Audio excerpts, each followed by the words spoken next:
বাড়িতে যখন মাছ মাংস কিছুই থাকে না তখন কি রান্না করব একটা চিন্তার বিষয় হয়ে পড়ে।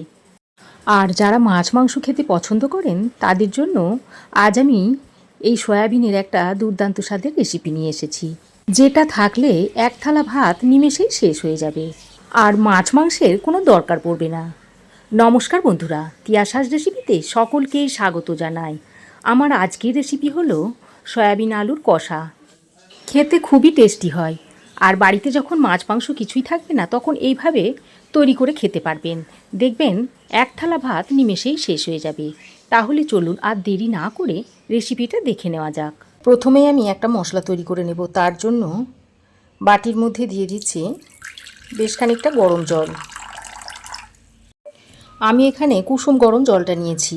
এবার এই গরম জলের মধ্যে দিয়ে দিচ্ছি হাফ চামচ মতো হলুদ গুঁড়ো, হাফ চামচ দিয়ে দিচ্ছি কাশ্মীরি লঙ্কার গুঁড়ো, অল্প পরিমাণে একটু ঝাল লঙ্কার গুঁড়ো দিয়ে দিচ্ছি।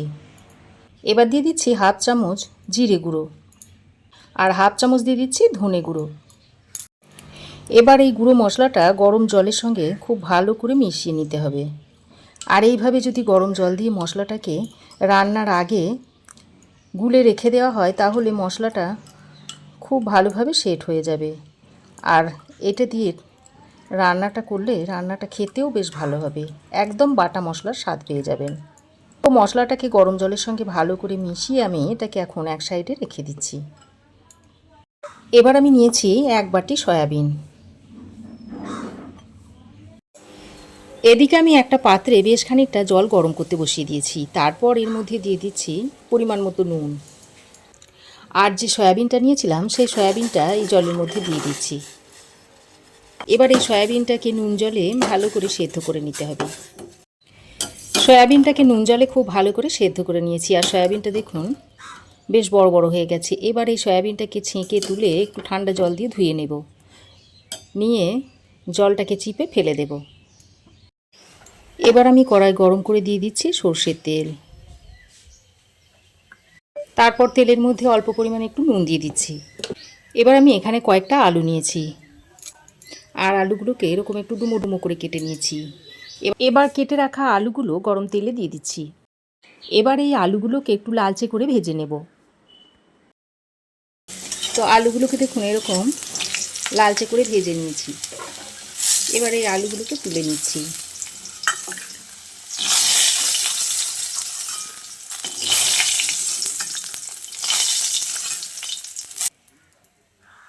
আলু ভেজে তুলে নেওয়ার পর ওই তেলের মধ্যে সয়াবিনগুলো দিয়ে দিচ্ছি। সয়াবিনের মধ্যে অল্প পরিমাণে একটু হলুদের গুঁড়ো দিয়ে দিচ্ছি। হলুদের গুঁড়োটা দিয়ে সয়াবিনটাকে একটু লাল লাল করে ভেজে নিতে হবে। আর সয়াবিনের মধ্যে অল্প পরিমাণে তেল দিয়ে সয়াবিনগুলোকে ভেজে নেবে, তা না হলে যত বেশি পরিমাণে তেল দেন না কেন সয়াবিন সব তেলটাই টেনে নেবে। সয়াবিনগুলোকেও আমি এরকম হালকা লালচে করে ভেজে নিয়েছি। এবার এই সয়াবিনগুলোকেও একটা প্লেটের মধ্যে তুলে নিচ্ছি।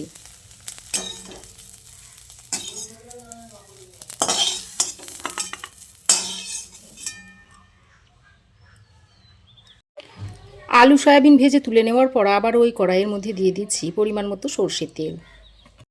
এবার ওই তেলের মধ্যে দিয়ে দিচ্ছি একটা তেজপাতা, দিয়ে দিচ্ছি কয়েকটা গোটা গরম মশলা। এখানে আছে দারচিনি আর এলাচ, আর হাফ চামচ মতো গোটা জিরে দিয়ে দিচ্ছি। এবার ফোড়নটাকে দিয়ে তেলের সঙ্গে কয়েক সেকেন্ড ভেজে নিচ্ছি।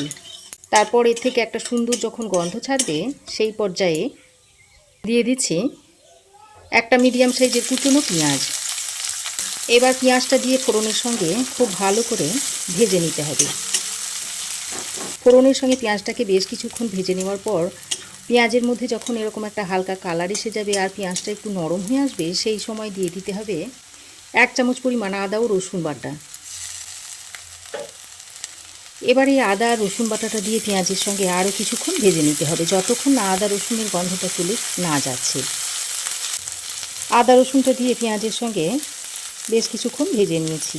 এবার আমি এই যে গুঁড়ো মশলার ঘোলটা তৈরি করে রেখেছিলাম সেটাকে আর একবার এইভাবে ভালো করে নেড়ে চেড়ে মিশিয়ে নিয়ে এর মধ্যে দিয়ে দিচ্ছি। তারপর আরও কিছুক্ষণ কষিয়ে নিতে হবে।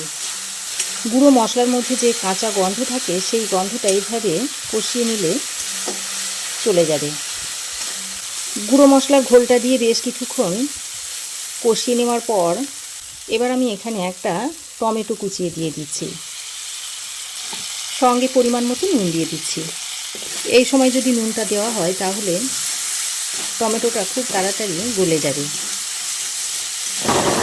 মশলা দেখুন খুব ভালোভাবে কষানো হয়ে গেছে আর তেলটা দেখুন উপরে ভেসে উঠেছে। এবার আমি এর মধ্যে ভাজা আলুটা দিয়ে দিচ্ছি আর সঙ্গে ভেজে রাখা সয়াবিনটাও দিয়ে দিচ্ছি। এবার আলু আর সয়াবিনটা দিয়ে মশলার সঙ্গে খুব ভালো করে কষিয়ে নিতে হবে। আর যত ভালো করে কষিয়ে রান্না করবেন রান্নার স্বাদ তত বাড়বে। তো সয়াবিন আর আলুটা দিয়ে মশলার সঙ্গে খুব ভালো করে কষিয়ে নিয়েছি। এবার আমি এর মধ্যে দুটো চেরা কাঁচা লঙ্কা দিয়ে দিচ্ছি আর সঙ্গে স্বাদ মতো একটু চিনি দিয়ে দিচ্ছি। তারপর আবারও একটু ভালো করে নেড়েচেড়ে মিশিয়ে নিয়ে এর মধ্যে 1 বাটি পরিমাণ জল দিয়ে দিচ্ছি, কারণ আলুটা সেদ্ধ করে নিতে হবে তো, তাই পরিমাণ মতো জলটা দিয়ে দিতে হবে। জলটা দিয়ে খুব ভালো করে মিশিয়ে নিচ্ছি। আর এই রান্নাটাতে খুব বেশি ঝোল হবে না, একটু মাখো মাখো তৈরি হবে, তাই সেই বুঝে জলটা এখানে দিয়ে দেবেন। জলটা দিয়ে ভালো করে নেড়েচেড়ে মিশিয়ে নিয়ে গ্যাসের ফ্লেমটাকে মিডিয়ামে করে এবার একটা ঢাকনা লাগিয়ে 6-7 মিনিট মতো রান্না করে নেব। ঢাকা দিয়ে আমি 6-7 মিনিট মতো রান্না করে নিয়েছি। আর দেখুন আলু বেশ ভালোভাবে সেদ্ধ হয়ে গেছে। আর এরকম হালকা একটু ঝোলঝোল থাকা অবস্থায় সয়াবিনটাকে নামিয়ে নিতে হবে, কারণ নামানোর পরে আরও একটু ঝোলটা টেনে যাবে, দিয়ে একটু মাখো মাখো হয়ে যাবে। এবার আমি সবশেষে অল্প পরিমাণে একটু গরম মশলার গুঁড়ো ছড়িয়ে দিচ্ছি আর একটু ঘি দিয়ে দিচ্ছি।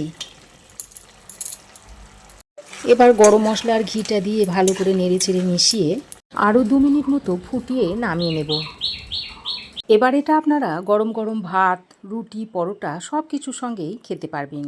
আর যারা মাছ মাংস খেতে পছন্দ করেন তারাও কিন্তু এই রকম একটা রেসিপি পেলে মাছ মাংস দূরে সরিয়ে রেখে এটা দিয়েই 1 থালা ভাত খেয়ে নেবে। এতটাই টেস্টি হয় এই রেসিপিটা।